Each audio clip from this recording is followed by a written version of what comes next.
Hey, Rob here for Quadratec.com. Today I'm going to be installing the reverse light kit from visionx for the 2020 and newer Jeep Gladiator. Before I get into today's video, if you guys like watching these, do me a favor and hit that subscribe button so you're sure to catch all of our latest install videos and product reviews.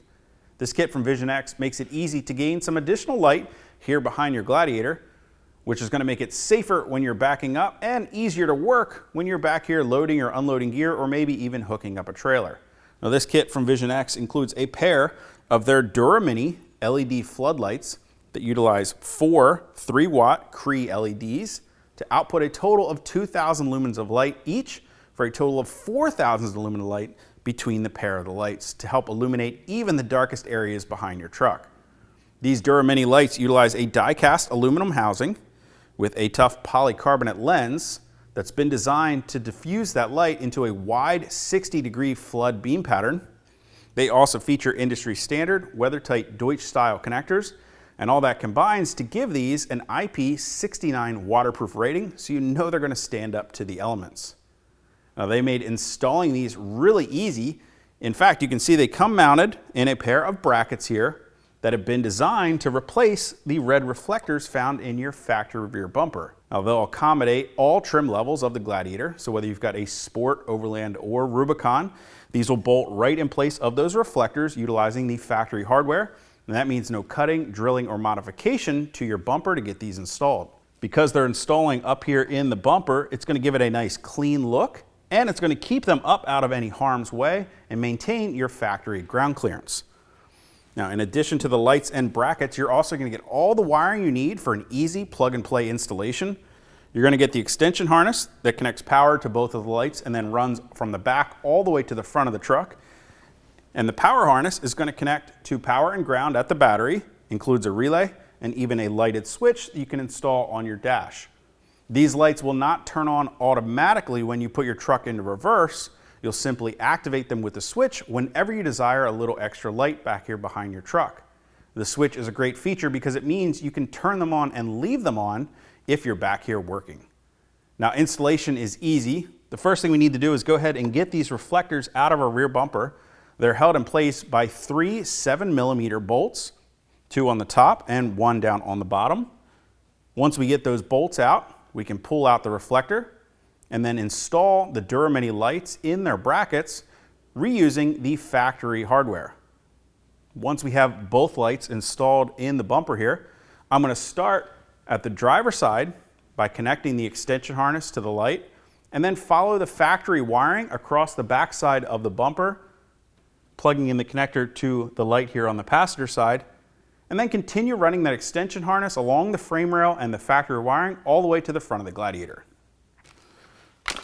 So at this point, I'm ready to go ahead and install the power harness here under the hood. First thing I had to do was go ahead and remove this inlet duct for the Rugged Ridge Amphib snorkel. Of course, if you don't have the snorkel in place, you're not going to have to worry about that step. I just did it simply to give me a little more room to work.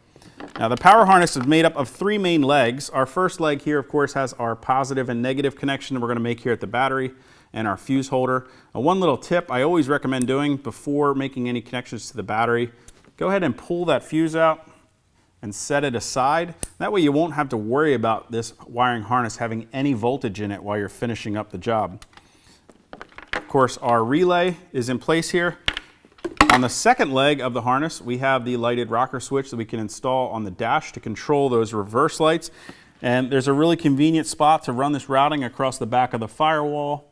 And if your Jeep happens to be an automatic, well, there's a grommet over on the driver's side of the firewall that's actually in place of the clutch master cylinder if the Jeep were to be a manual. It's a really convenient place to run wiring through inside so you can mount your switch. Now finally, the third leg of the harness has this Deutsch connector on it that's going to connect to the extension harness, and we can drop that down through the fender and make the connection there. However, I'm going to be doing things a little bit differently. My Jeep happens to have the auxiliary switch kit installed on the dash from the factory, which means I've got 4 leads here right next to the battery capable of powering auxiliary options like lights. If we go ahead and pull this tape back, well, we'll see that I've got 2 heavy gauge wires and 2 lighter gauge wires. The 2 heavy gauge wires are capable of powering auxiliary options up to 40 amps, while the 2 lighter gauge options are there and they're capable of supplying power up to 15 amps. The 2 lights in this kit only draw 2 amps of power, so I'm perfectly capable at connecting it to any of the options, but I'm actually going to go ahead and choose auxiliary switch number 4, which happens to be this dark blue with the pink tracer wire on it. And that means that I actually don't need 2 legs of this harness. I can go ahead and snip off the power and ground wire from the 3rd leg that's going to connect to the extension harness. And then I can crimp on a ring terminal onto the black negative lead, and there's a convenient 10mm post right here on the inside of the fender that I can attach that lead to for ground. Next, I'll use a butt connector to connect that red positive lead to my blue wire here from the auxiliary switch wire harness. Then I can go ahead and drop the rest of this wire harness with the Deutsch connector down in the corner behind the fuse box here, drop it out underneath the Jeep, and make my connection to the extension harness. And with that, the only thing left to do is to go ahead and hit that aux switch on the dash or the rocker switch that you installed with the kit and verify that everything's working properly. Now, if you guys want to get more information or purchase a set of reverse lights from visionx for your 2020 or newer Jeep Gladiator, you can click that info button to head over to quadratec.com. Of course, if you have any questions at all about the reverse lights or how to get them installed in your Jeep, you can always leave those for us in the comment section below or contact us directly at any of the options on the screen. Till next time, I'm Rob. I'll see you guys out on the trail.